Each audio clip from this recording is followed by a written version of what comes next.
Hello, prospective parents. Thank you, Mrs. Sylvester, and welcome to all of you. Welcome to Saigon South International School and our elementary program. And I wanted to just give a quick welcome before I turn it over to Mrs. Sylvester. I've been at our school for 8 years, and I have been so excited to see the growth and progress that's happened in our school and for the kind of education that our students get to experience every day. And we're going to try to explain a little bit about what makes our program so special. And it's difficult. There are many different ways of measuring it. But as an introduction, I think what I'd like to just share is that, as many of you may know, we have just recently returned from virtual school back to physical school, and we have our young students back on our campus. And as they have come back to campus, they have been so happy and so joyful, and they have shared how excited they are to be here at school and all of the things that are going on in their classrooms. And as we visit the classrooms and see the outstanding instruction, I'm reminded every day how fortunate our students are to be able to attend our school and the kind of experience that they get growing up, where they're surrounded by great role models of faculty members that are caring and nurturing and intelligent and hardworking and wonderful teachers. They're surrounded by great colleagues, classmates, students that are gentle and kind and interesting. And we have a wonderful parent community. And so as we try to think about how to explain what makes Saigon South Elementary program special, we think about people, places, and program. And so I'm going to turn it over to Melanie Sylvester, because this is my last year at Saigon South International School. After 8 years here and over 20 years abroad, I'm going to be returning back to the United States. And so Melanie Sylvester is going to be our new principal. And so we'd like you to hear from her what makes our program special. Mrs. Sylvester? Thank you so much. And thank you, Dr. Keller. You've been an integral part of developing this really special place. So thank you for that introduction. I'd like to start with where you started and just talk quickly about our people and our faculty. We have a total of 105 positions here. We have 54 teachers, 46 teaching assistants, and 5 other positions. We have an incredible faculty here, as Dr. Keller mentioned. We hire highly experienced teachers that are trained in the positions that they are teaching. We really value diversity in our hiring process, and we take pride in that high quality learning experience that we see every day when we're in our teachers' classrooms. We also have 3 instructional coaches that help provide current research and instructional focus with our teachers and provide extra layers for your students. We have an EAL coordinator dedicated to our multilingual learners. And at each grade level, we have 1 EAL teacher. That's really special. We have a makerspace assistant, we have a Spark Lab assistant. We have a lot of different people to help make this place special. So I wanted to really highlight how well-trained and caring and wonderful our elementary faculty is. So that's our people. Now I'm going to move on to our facilities. Our facilities are incredible. If you look at these photos here, we have an amazing amount of green space. In other presentations, you'll see the main campus. I just wanted to show you here on the top right, this is our ECKG space. It's dedicated to our young learners. It has a variety of different types of equipment where they can climb and play and learn and build and explore. It keeps them safe where they are. And then we move over to the big top, the blue top here. We see this every day, just so many kids playing, screaming, shouting, joyful looks on their faces. We have innovated places where we have multi-levels for climbing and playing. This is our Dragon Hill in the bottom corner. And I'll show you again later, there's a musical tail that has just been added to this play space. We have a spider web. We have very, very spacious and well-designed places for your children to play. We also have very innovative, spacious, well-resourced inside facilities. So on the left, you can see we have a Spark Lab area where students can come in and do robotics and engineering activities. We have a maker space where you can see with the tools there where we value constructivism, constructivist learning, and the design cycle, and students do this in both our informal and formal curriculums. So they can come down at recess time and explore, or they can learn within the curriculum and integrate it into our super units, which you'll hear about. We have beautiful new grade 1 pod that's in the bottom right that's been designed with new furniture, multi-layered and accessible for different learning styles. And as you can see of this joyful student in the bottom, we have a wonderful environment for learning, happily learning with a plethora of resources and materials available. So that's our places, some of our places. Now I really want to take some time to answer the question of what makes our curriculum and our program unique. And we've done a lot of work with this. This has happened over the last 8 years and is research-based, and we believe it's very special what we can offer your children. This is a photo that's in our ES office of our super unit brochures. And I'll walk you through this so that you can get a deep understanding of what our super units are. Our super units, I'm just going to go back here to tell you a little bit about, actually, no, I'll start here, sorry. Our super units are themed. So we backed this in research, and what we decided was we would take the best of a lot of curriculum and what they had to offer and make it our own. And so we have 4 super unit themes that we work throughout the year. The first one is understanding ourselves. And in a different way with each grade level, we talk about how students can achieve their goals in life.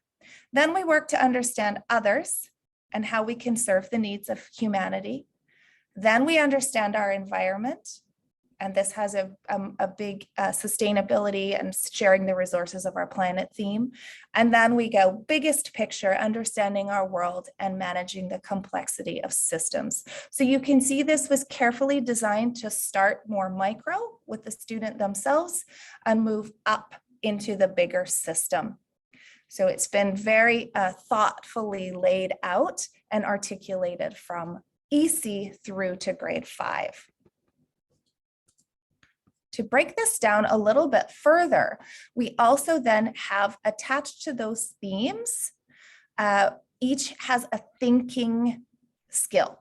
So unit 1 is reflective thinking when they're working on understanding themselves, self-reflection, goal setting, improvement. And then we look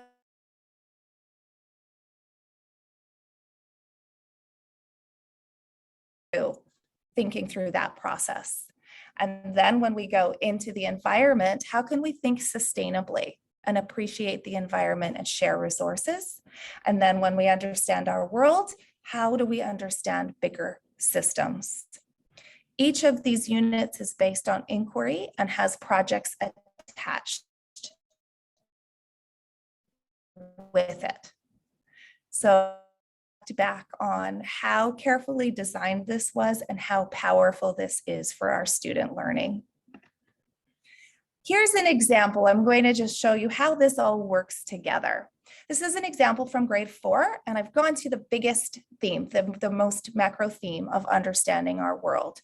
So with each super unit, you would get a brochure that explains it, understands the title. This one is called Thinking Outside the Box, and then talks about the unit itself. So it's a structured inquiry into helping the learner understand the world around them.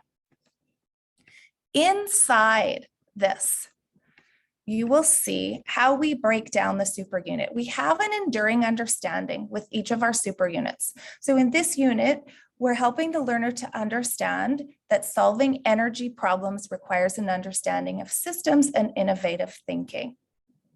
Within each of those units, we have some questions that the students will be, some inquiry questions that they will be learning about, and we will be structuring inquiry for them to help them to do that. But we actually work on, and I'm going to talk about this next, a transdisciplinary program. So we are integrating those ideas throughout all of our subject areas, with science and social studies becoming that main piece of integration. So here we tell you, this is how we are going to put all of those concepts together to help our learners get a really deep understanding of what they're learning. And we integrate that into our science, social studies, literacy, math, and all of our specialists. So our specialist teachers meet with our teachers and plan this together. We also have many important pieces within our super units. Each super unit aims to have an experience, a field trip, guest speakers, and a project that they are working on that brings all of this together. I know it sounds like it's a lot, but when we plan, it all comes together really beautifully and lends to this big picture understanding. We have a very big part of our unit is working with you. So we have questions for you to ask your child. What could you do at home with your student to bring this learning together? We have extensions even to that. And then we have key vocabulary that your children will be using, not just in their homeroom classes, but also in art and drama and PE and music and in the library. So you can see there's a lot of planning and crafting that comes into this deep understanding. I think I might stop there, Dr. Keller, and see if there's any questions at this point in time. Sorry, you're muted. Thank you. Any parents that want to type questions into the chat, please feel free to do so. Or if you would just like to raise your hand, we can call on you if you've got any questions about the information that has been covered so far.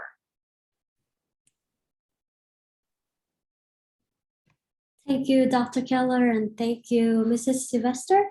During the school tour, parents usually ask us about our EAL service for non-native English speaker. Could you, and I think it's a very good question. Could you please take this opportunity to share more about it with all of our parents here? Thank you. Sure. So thank you, Yang, for bringing that up. We recognize that our population of students, the majority of students, are English as additional language speakers. And so we tailor our program specifically around that. One way we do that is by having an EAL teacher at each grade level. We also have an EAL coordinator.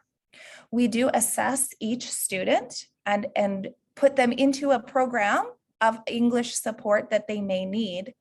But our homeroom teachers are trained in how to teach specifically in culturally responsive classrooms and teach to students that have English as additional language needs. And so we would be planning our lessons and having vocabulary up, knowing that that is, the students have this need. So we treat every student as an English as an additional language learner, and it's not just a set apart program. It is done every day throughout the day. Thank you for your sharing. You're welcome.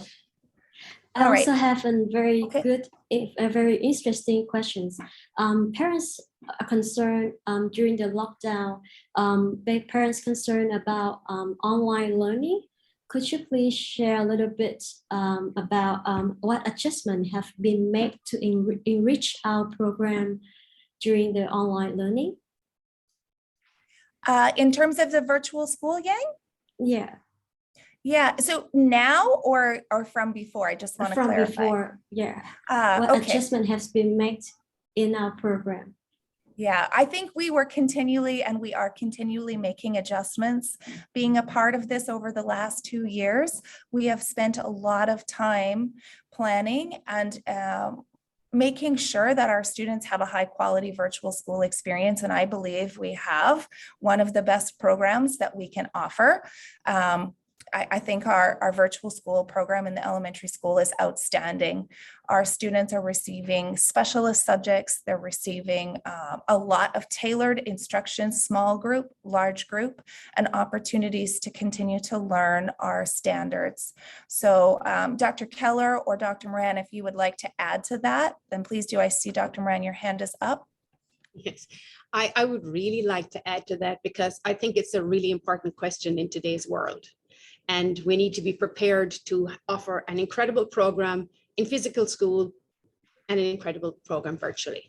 And this is one indicator of how successful our virtual school program was that at the end of last year, we had a significant number of students from other international schools in Ho Chi Minh City who came to our school because they said, we know you had a wonderful virtual school program that was able to continue your children's learning. And one of the reasons that we have that is because we're an Apple Distinguished School. We have heavily invested in technology. We were able to give an iPad to every student from kindergarten all the way to grade 3, and our students have one-to-one laptops from grade 4 on. We were set for success, and at that challenging time, we were very fortunate that we had such a great resource, and we had teachers who could teach it and use it. So yes, so and Mrs. Sylvester and then Dr. Keller set such incredible guidelines for how it would be used, and they made sure there was quality control throughout the whole time, and it continues now, of course. So, good. Thank you for asking. We have a question, Mrs. Sylvester, that's come in. What does the weekly schedule look like? In physical school, normal school? It doesn't specify.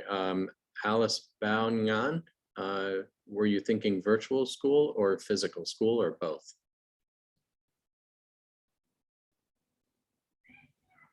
Physical school schedule. Okay. Great. So we have we have a school schedule that is shared with parents at the beginning of the year. Typically, we have a large part of the day that focuses on literacy learning and math learning, and I'm going to get to that in a couple of slides so I can explain how those foundational skills are still that they are incredibly important, and how we teach those on their own and also integrated within the super units. And then the students will go to a special or two during the day. So they may have music on Mondays and PE on Tuesdays, and etc. And then they would also have recess and lunch and outdoor play. And then they would have a super unit time where they're doing their transdisciplinary learning. So that's a typical day, focusing on both the foundational skills and the unit integration with their outdoor play and their specialist subjects. I think, are we leaving breakout rooms? Because I didn't get through everything. It looks like that's the message we got with 30 seconds remaining. Okay, then I just want to quickly show you these beautiful photos of our experiential learning that we do here, and how these students, you see them learning, and then they'll go back and they'll write about it, and they'll do some math about it. And that's how we integrate.